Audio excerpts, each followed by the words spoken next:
ዛሬ ደግሞ እንቁላሉን በአጭሩ በ5 ደቂቃ ውስጥ ወይም በ4 ደቂቃ ውስጥ መስራት የምንችለው ቆንጆ የሆነውን እንቁላል ይዤ መጥቻለሁ። ይሄንን ይዤ ሊመጣ የቻልኩበት ዋናው አላማዬ አሁን ሁላችንም ቢዚ የምንሆንበት ጊዜ ላይ ነው እንግዲህ ደርሰናል። እንግዲህ እግዚአብሔር ይመስገን ያው በስራ ቢዚ መሆን አሪፍ ነው፣ ግን ሳንበላ እንውላለን፣ ሳንበላ እናድራለን። ያው ቢዚ ውጥጥር ስለምንሆን ማለት ነው። እና ውድ ቤተሰቦቼ በዚህ መልኩ እንቁላልን 2 እንቁላል 3 እንቁላል የፈለግነውን መጠን መጠቀም እንችላለን ማለት ነው። እንደምታዩ 3 እንቁላል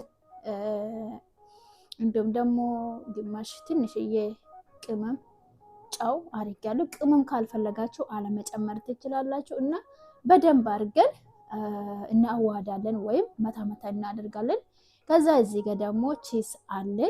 እናንተ ደግሞ ከፈለጋችሁ ያው ራሱ እንትን ተብሎ የሚመጣው አለ መጠቀም ትችላላችሁ። ይሄንን ያው የምትወዱት ትኖራላችሁ። ይሄ ጃምቦ ነው የሚባለው። እኔ ግን አልጠቀምም ስለማላውቀው ማለት ነው። እና በዚህ መልኩ መጥበሻ ነው ጨምራለሁ። ቅቤ ተጠቅማለሁ። እናንተ ዘይት መጠቀም ትችላላችሁ።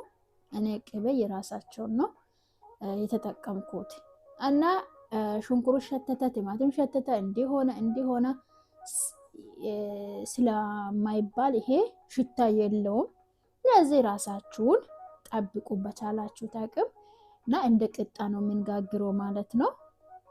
2 አይነት ነው ማሳያችሁ፣ በቅመምና ያለ ቅመም ነው ማሳያችሁ።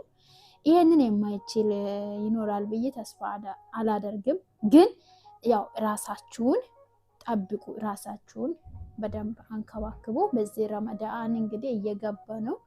ስለዚህ በዚህ ረመዳን ላይ በቻላችሁት አቅም ራሳችሁን አንከባክቡ ማለት ነው። ውዶችዬ በጣም ነው የማመሰግነው። እንግዲህ ጃምቦ ትንሽዬ ነው አረኩበት እና ደግሞ ጅብኔን አረኩበት ወይም ቺስን ተጠቀምኩበት ማለት ነው። እንደሚታዩት ነውና ራሳችሁን ጠብቁ።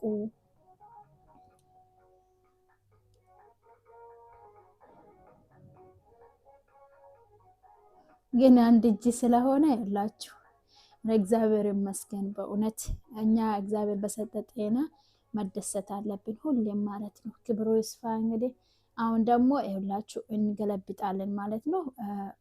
ትንሽ ደቂቃ በአንድ በኩል፣ ትንሽ ደቂቃ በአንድ በኩል ትንሽ ጠበስ እናደርጋለን። ሁለተኛ ደግሞ ያለ ቅመም ይኸውላችሁ ያለ ቅመም ካረኩም ደግሞ ትንሽዬ ነው የምጠቀመውና ይኸው ያለ ቅመም መጠቀም ትችላላችሁ ማለት ነው ውዶቼ። ያለ ጃምቦ ያ ምናልባት ይሄ ነገር እኔ በደንብ ስላላወቅኩ አልጠቀምም። ስለዚህ ማትጠቀሙ ከሆነ ጅብኔ ማትወዱት ከሆነ እንዲሁ ሎርማኑን ጠበስ አድርጋችሁ በዳቦ መብላት ነው ውዶቼ። ባዶ አትተኙ። እና የስራ ብዛትም ራብም አንድ ላይ ሲሆን እንጎዳለን። እኛ አበሾች ደግሞ ያ ብዙም አይደለንም። ያ ሌላ ዜጎች በጣም ድፍረት አላቸው። ራሳቸውን በደንብ ነው በቃ ምግባቸው ካፋቸው አይለይም። ስለዚህ ስትበሉን በደንብ አድርጋችሁ በልታችሁ ወገባችሁን ጠበቅ አድርጋችሁ ስራችሁን ስሩ። እና ውዶችዬ አንዳንድ ሰዎች ደግሞ የሚታወሩት ነገር አለ በውስጥ መስመር። በጣም አመሰግናችኋለሁ። ማለት እኔ ያው የራሴ ሀሳብ ነው እንጂ ያው የሰውን ሀሳብ ምንቀበለውን እንቀበላለን፣ ማንቀበለውን አንቀበለውም። እንግዲህ ምንም ማድረግ አይቻልም።